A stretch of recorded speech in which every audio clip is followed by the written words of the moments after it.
নমস্কার। আজ আমি একটি কৌপিনকা ওয়াস্তে নামে একটি গল্প শোনাবো। এক সাধু বনে কুটিরে বেঁধে তপস্যা করতেন। সেখানে থেকে গ্রাম প্রায় খুব বেশি দূর নয়। রোজ সকালে সাধু নদীতে স্নান করতে এসে কৌপিনখানা শুকাতে দিয়ে কমণ্ডলুর হাতে ভিক্ষায় বেরিয়ে যান। একদিন ফিরে এসে দেখেন কৌপিন ইঁদুরে কেটে দিয়েছে। সাধু ছিলেন খুব ভালো, আর তিনি খুব কঠোর তপস্যা করতেন। কাপড় চোপড় বা অন্যান্য জিনিসপত্র তার বেশি কিছু ছিল না। কৌপিনের অবস্থা দেখে তিনি কি আর করেন, গ্রামে গিয়ে আর একখানা কৌপিনের কাপড় লোকের কাছ থেকে ভিক্ষা করে আনলেন। পরদিন আবার যত্ন করে কৌপিন শুকাতে দিয়ে গেলেন। ফিরে এসে দেখেন আবার ইঁদুর কেটেছে। গ্রামে গিয়ে আবার আর একখানা চেয়ে আনলেন। এইভাবে চললো তার কিছুদিন। রোজ রোজ কে তাকে কৌপিনের জন্য কাপড় দেবেন? গ্রামের একজন বলল, মহারাজ, এভাবে রোজ রোজ কে আপনাকে কৌপিন ভিক্ষা দেবে? তার চেয়ে এক কাজ করুন, আমার বাড়িতে খুব শিকারি বেড়ালের বাচ্চা আছে, একটা বাচ্চা নিয়ে যান, ইঁদুর আর উৎপাত করবে না। সন্ন্যাসী মনে মনে ভাবলেন, সত্যি তো, রোজ রোজ কৌপিন কোথায় পাবো? আর রোজ রোজ এভাবে চাওয়াও ভালো দেখায় না। এই লোকটি যা বলেছে মন্দ কি? নিয়ে যাই একটা বিড়ালের বাচ্চা। সাধু বিড়ালের বাচ্চা নিয়ে গেলেন। পরদিন ইঁদুর আর কৌপিন কাটলো না। ভিক্ষে থেকে ফিরে সাধু যখন দেখলেন তার কৌপিন ঠিক আছে, তখন তার মনে বড় আনন্দ হলো। কিন্তু এখন আর এক মুশকিল হয়ে গেল। দুধ ছাড়া বিড়াল ছানা আর আহার করে না। আবার বিড়াল না হলে ইঁদুর তাড়ায় কে? কাজের বাধ্য হয়ে সন্ন্যাসীকে আবার ভিক্ষায় বেরোতে হয় একটু দুধের জন্য। এইভাবে চললো কিছুদিন। কিন্তু রোজ রোজ দুধ কোথায় পাওয়া যায়? কেই বা দেয়? আর কেমন করেই বা চাওয়া যায়? আবার হতভাগা বিড়ালটা একটু দুধ না হলে কিছুতেই খায় না, কেবল পায়ে পায়ে ঘোরে আর মিউ মিউ করে ডাকে। দেখে কষ্ট হয়। আবার বিড়াল না হলে কৌপিন রক্ষা করে কে? গ্রামের লোকে সাধুকে ভক্তি করত। সাধুর অবস্থা দেখে একজন বলল, বাবা, কোনো ভাবনা নেই, আমি সব ব্যবস্থা করছি, আপনাকে আর দাঁড়ে দাঁড়ে দুধের জন্য ভিক্ষা করতে হবে না, বেড়াতে হবে না। আমার অনেকগুলো গাই আছে, একটি ভালো গাই আপনি নিয়ে যান। আপনার ওখানে ঘাসের কোনো অভাব নেই, গাইয়ের জন্য আপনাকে বেশি ভাবতেও হবে না, অথচ দুধ যা হবে তাতে বিড়ালেরও হবে, আপনারও সেবা হবে। সন্ন্যাসী ভাবলেন, মন্দ কি? আমার ওখানে যা ঘাস আছে, একটি কেন, 3টি গরু স্বচ্ছন্দে চলতে পারে। একটি গাই সন্ন্যাসী নিয়ে গেলেন। গাইটি বড় লক্ষ্মী, সের পাঁচেক দুধ দেয়। ছোট্ট বাছুরটি যখন কুটিরের সামনে খেলে বেড়ায় তখন কি সুন্দরী না দেখায়। গাইয়ের জন্য একখানা ঘরের দরকার। জঙ্গলের খড় বাঁশের অভাব নেই, কজন মজুর নিলেই হয়ে গেল। সাধু একা, আর ওই তো ছোট্ট বিড়াল বাচ্চাটা।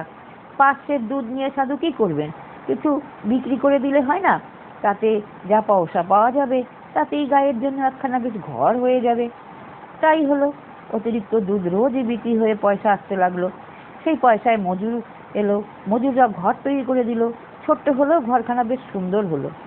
সন্ন্যাসী সাধন ভজন তপস্যা এখন আগের থেকে অনেক কমে গেছে। সময় কই, ঘুম থেকে উঠেই গোয়াল পরিষ্কার করতে হয়, গাইকে খাবার দিতে হয়, গাই দুইতে হয়, আবার রায়বাবুদের চাকর দুধ নিতে আসে। সকাল সকাল দুধ না হলে তাদের চলে না, তাই একটু বেশি পয়সা দিয়েই তারা সাধুর কাছ থেকে দুধ নিয়ে যান। গয়লার দুধ 1 সের, 8 সের জল। সাধুর গায়ের দুধ, তাতে সন্দেহের কোনো কারণ নেই। তারপর ভিক্ষায় যেতে হয়। ফিরে এসে গাইকে বাছুরকে স্নান করাতে হয়, বিড়ালকে খাওয়াতে হয়, বাছুরকে আটকে রেখে গাইকে বনের মাঝে মাঝে ফাঁকা জায়গায় নদীর ধারে ঘাস খাওয়াতে নিয়ে যেতে হয়। আবার পরদিনের জন্য খানিকটা ঘাস কেটে রাখতেও হয়।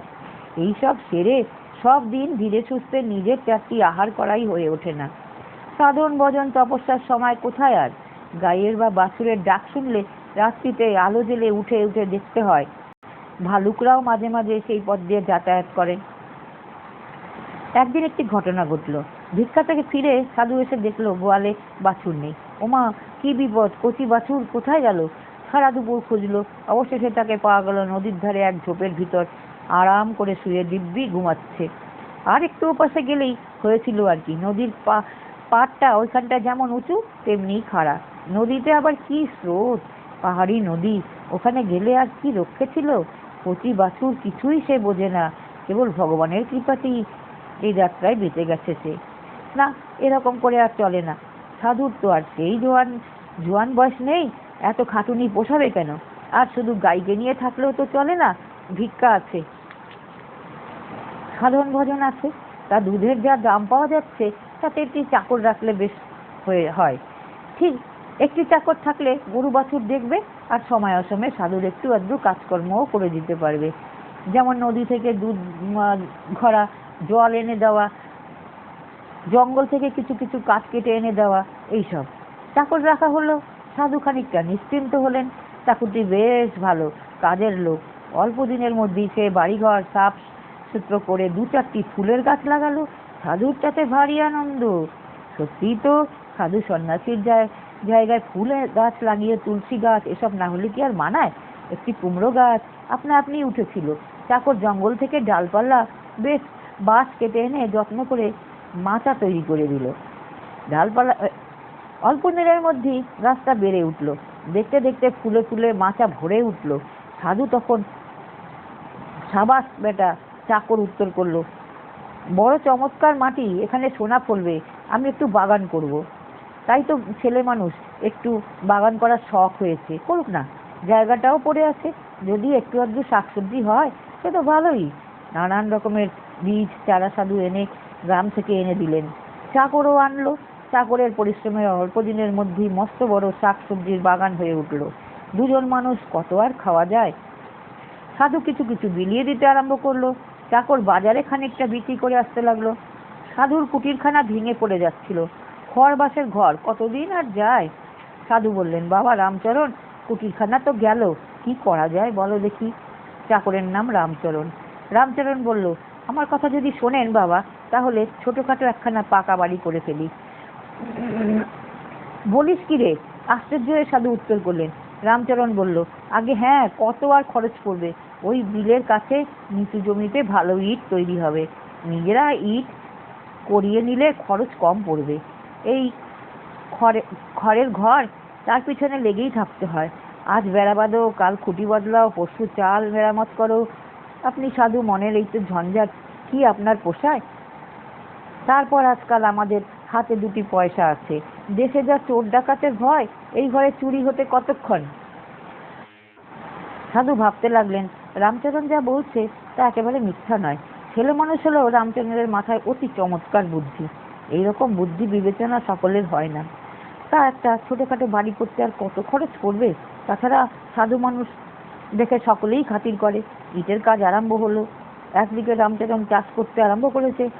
রামচরণ ছেলে মানুষ, তার উৎসাহ দেখে সাধু কিছু বললেন না। বাধা দিলে সে ভারী দুঃখিত হবে, এই জন্যই তো তিনি তাকে নিরুৎসাহ করেন না। রামচরণকে সন্ন্যাসী একজোড়া বলদ কিনে দিয়েছিলেন, লাঙল কোদাল এইসব কিনে দিয়েছিলেন। আবার জমিদারের কাছ থেকে বিলের ধারের অনেকখানি ধেনো জমিও বন্দোবস্ত করে দিয়েছিলেন। বাড়ির কাজ ধীরে ধীরে অনেকখানি এগিয়ে গেল। এদিকে রামচরণও অনেক উন্নতি করলো। চাষ আবার পুরোদমে চলল। আরো অনেকগুলি চাকর রাখা হলো। 8-10 জোড়া হালের বলদ কেনা হলো। গোলা ভরা ধান, বাগান ভরা শাকসবজি, গোয়াল ভরা গরু, কি ছিল আর কি হয়েছে। সাধুর জন্য যে পাকা বাড়ি তৈরি হয়েছিল তাতে কুলোয় না। তিনি সেটি চাকরদের ছেড়ে দিয়েছিলেন। তার জন্য আরো মস্ত বাড়ি আরম্ভ হলো। সামনে মস্ত বড় পুকুর কাটা হলো, আর পাঁচিল উঠলো বাড়ির চারদিকে। শত শত জন্মজুর খাটতে লাগলো।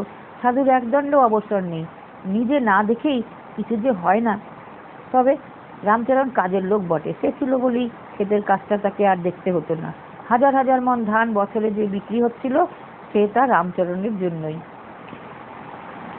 চাকরদের জন্য আশেপাশে আরো 2-4খানি বাড়ি তৈরি হলো। তারপর ধীরে ধীরে চারপাশে অনেক প্রজাও বসতে লাগলো। দেখতে দেখতে সারা বন গ্রামে পরিণত হলো। সাধুর তখন অনেক প্রজা, অনেক ধন সম্পত্তি, তাই কর্মচারী, দাসদাসী সবই রাখতে হলো। ফটকে দারোয়ান পাহারা দিতে লাগলো। কত লোকের সঙ্গে কথা চললো, কত বড় বড় লোক এসে দেখা করতে লাগলো। পশু অভ্যাস বসে কাজ করে, আর মানুষ প্রতি কাজ বিচার করে করে। এতেই পশুতে ও মানুষের তফাৎ। বিচার করলে কি হবে? মানুষের বিচার সবসময় ঠিক হয় না। আমাদের মন আমাদের যত ফাঁকি দেয়, এরূপ আর কেউ করতে পারে না।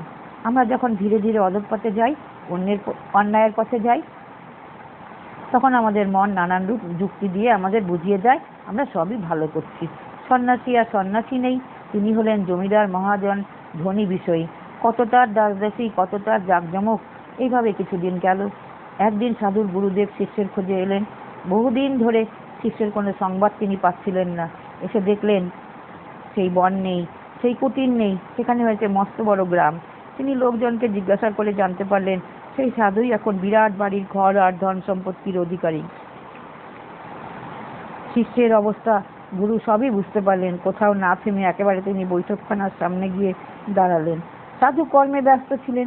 দূর থেকে গুরুদেবকে দেখে চিনতে পারলেন আর দৌড়িয়ে এসে প্রণাম করলেন। বাড়িঘরের দিকে হাত দিয়ে দেখিয়ে শুরু করলেন। গুরুকে শিষ্যকে জিজ্ঞাসা করলেন, এসব কি? শিষ্য হাত জোর করে উত্তর করলেন, গুরুদেব, এসব যা দেখছেন সবই এক কৌপিন কাউ আসছে। এক কৌপিন কাউ আসছে মানে এক কৌপিনের জন্য। গুরুর দর্শনে শিষ্যের মনে জ্ঞানের উদয় হলো। তিনি বুঝতে পারলেন কোন পথে তিনি যাচ্ছেন। বাড়িঘর সব ছেড়ে তখনই তিনি গুরুর সঙ্গে তপস্যায় চলে গেলেন।